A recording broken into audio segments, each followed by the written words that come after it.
तुम्हे दुई ब्रह्म विचारे तू प्रकाश तुम्हे जे प्रधान पुरुष जही जे म्हणते जहू जात जेवा जहर निर्मित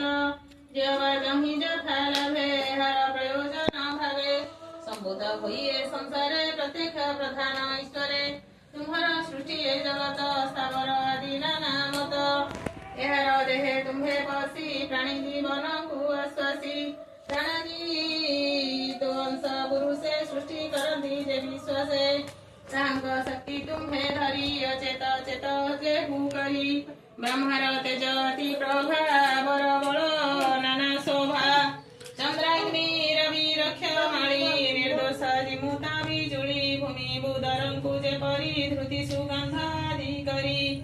जलरे तर्पण भक्षण देवंक देवतु भियाण पवन अति महाबळ निमेष मध्ये अंतराळ इंद्रिय मध्ये तुम्हे मन तो अनुग्रहे देवगण बुधिर बुध बुधी तुम्हे जीवर आकृती आरंभे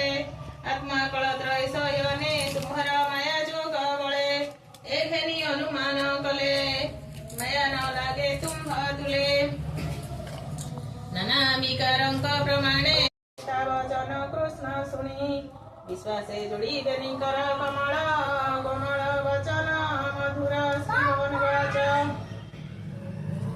बोलंती प्रभु भगवान भूतात साधुत वचन भेतो हर पुत्र दुई पुत्र उद्देश्य भाव वही तुम्हे कहिला तत्व ज्ञान एकथा सर्व मते सम मु पुत्र तुम्हे मोर मात जे मोहर निज भ्रात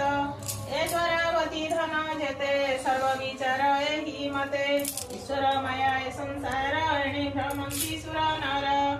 आत्मा जे एक सत्य ज्योती नित्य निर्गुण शुद्ध कांती आत्मा कल्पित सृष्टी मध्ये आत्मा प्रदेश अनुवादे नाना प्रकारे बहु रूपे क्रीडा करई बहु कल्पे शून्य पवन ज्योति जन तर निर्मित त्रिभुवन अल्प वासना नाना मते ईश्वर रूप जगते सुख बोलंती रे सुन एते कहिले नारायण सुनिना वसुदेव ज्ञान नाना प्रकारे होई छन्न मनुष्य बुद्धि भाव घेनी प्रेम आनंदे होई तुनी एवे हो सुन गुरु राय देवकी सर्वदेवमये गोविंद श्रीमुख कुचानी विस्मय मने विचारई।